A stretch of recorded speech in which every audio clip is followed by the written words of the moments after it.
এতদিন আমাদের ধারণা ছিল মহাবিশ্ব ক্রমেই দ্রুত গতিতে প্রসারিত হচ্ছে। এমনকি নোবেল পুরস্কার প্রাপ্ত অনেক বিজ্ঞানীও এই ধারণার উপর ভিত্তি করে বিভিন্ন গবেষণা করেছেন।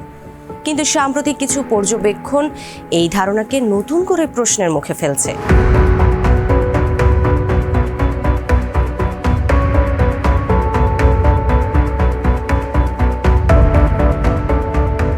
দক্ষিণ কোরিয়ার এক গবেষণায় দেখা গেছে মহাবিশ্বের প্রসারণের গতি হয়তো আর বাড়ছে না, বরং সময়ের সঙ্গে সঙ্গে একসময় এটি থেমে যাবে।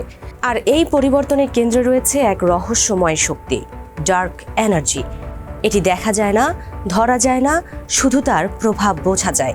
বিজ্ঞানীদের তথ্য অনুযায়ী মহাবিশ্বের মোট শক্তির প্রায় 70% এই ডার্ক এনার্জির দখলে। এই রহস্যময় শক্তি দিন দিন এমনভাবে পরিবর্তিত হচ্ছে যে আমাদের সময় এবং মহাকাশ সম্পর্কে এতদিনের ধারণাকেই পাল্টে দিয়েছে।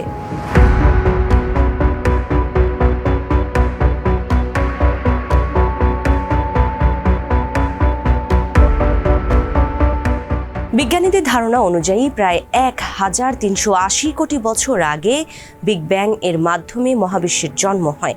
এরপর থেকেই এটি প্রসারিত হচ্ছে।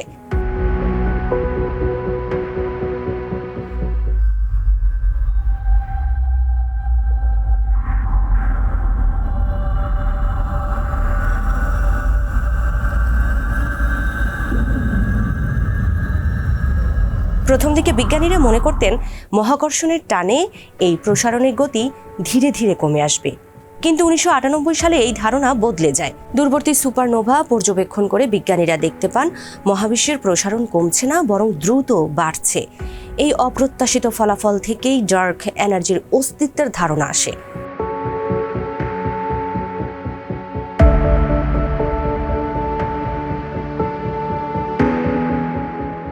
2025 সালের মার্চ মাসে যুক্তরাষ্ট্রের অ্যারিজোনা মরুভূমিতে বসানো হয় ডার্ক এনার্জি স্পেকট্রোস্কোপিক ইনস্ট্রুমেন্ট বা ডেসি নামের একটি অত্যাধুনিক টেলিস্কোপ, যা সেই পুরনো বিতর্ককে নতুন করে সামনে নিয়ে এসেছে। ডেসির মূল কাজ ডার্ক এনার্জিকে আরও ভালোভাবে বোঝা।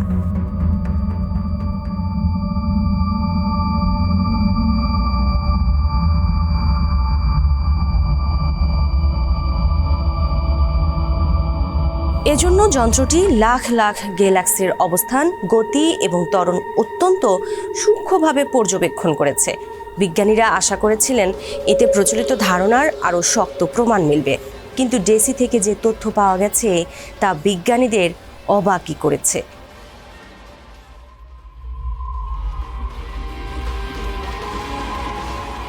এই প্রকল্পের সঙ্গে যুক্ত গবেষকদের মতে ডেসি থেকে পাওয়া তথ্যগুলো ইঙ্গিত দিচ্ছে যে গ্যালাক্সির ত্বরণ সময়ের সঙ্গে পরিবর্তিত হয়েছে, যা এতদিনের প্রচলিত ধারণার সঙ্গে পুরোপুরি অসঙ্গতিপূর্ণ।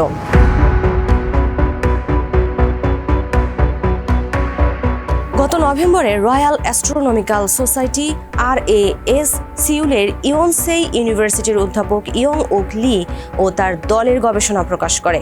তারা 27 বছর আগের সেই সুপারনোভার তথ্য আবার নতুন করে বিশ্লেষণ করেন, যে তথ্যের উপর ভিত্তি করেই প্রথম ডার্ক এনার্জির অস্তিত্ব ধরা পড়েছিল। সুপারনোভার উজ্জ্বলতা দিয়ে মহাবিশ্বের দূরত্ব মাপা হয়, তবে এবার গবেষকরা সেই সুপারনোভার উজ্জ্বলতাকে গ্যালাক্সির বয়সের সঙ্গে মিলিয়ে নতুনভাবে হিসাব করেন।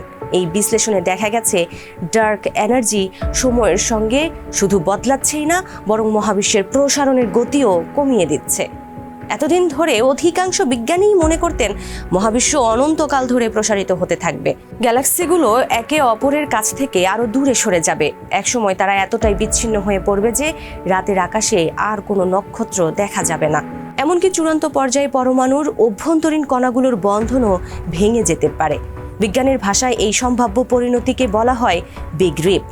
কিন্তু দক্ষিণ কোরিয়ার নতুন কিছু গবেষণায় বলা হয়েছে, যদি রহস্যময় ডার্ক এনার্জি সময়ের সঙ্গে সঙ্গে দুর্বল হয়ে পড়ে, তাহলে একসময় মহাবিশ্বের প্রসারণে মধ্যাকর্ষণ শক্তি বা গ্র্যাভিটি বেশি প্রাধান্য পাবে।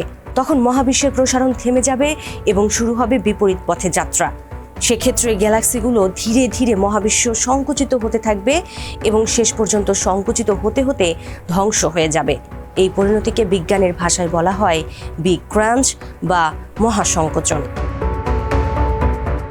অর্থাৎ গবেষণার ব্যাখ্যা অনুযায়ী মহাবিশ্বের সমাপ্তি বিগ রিপ না হয়ে বিগ ক্রাঞ্চ দিয়ে হওয়ার সম্ভাবনাই এখন বেশি। তবে শেষ পর্যন্ত কি হবে তা নির্ভর করছে ডার্ক এনার্জির আসল প্রকৃতির ওপর, যা বিজ্ঞানীদের এখনও পুরোপুরি অজানা।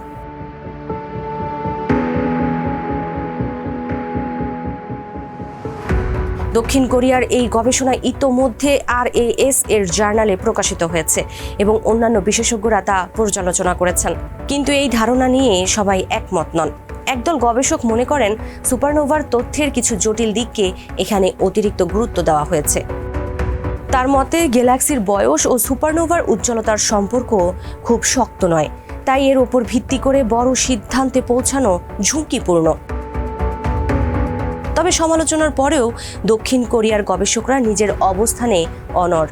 তাদের মতে এই গবেষণা 300টি গ্যালাক্সির তথ্যের উপর ভিত্তি করে করা হয়েছে এবং পরিসংখ্যানগতভাবে ভুল হওয়ার সম্ভাবনা 1 in a trillion। এই গবেষণা যদি শেষ পর্যন্ত সঠিক প্রমাণিত হয় তবে এটি হবে জ্যোতির্বিজ্ঞানে অন্যতম বড় আবিষ্কার।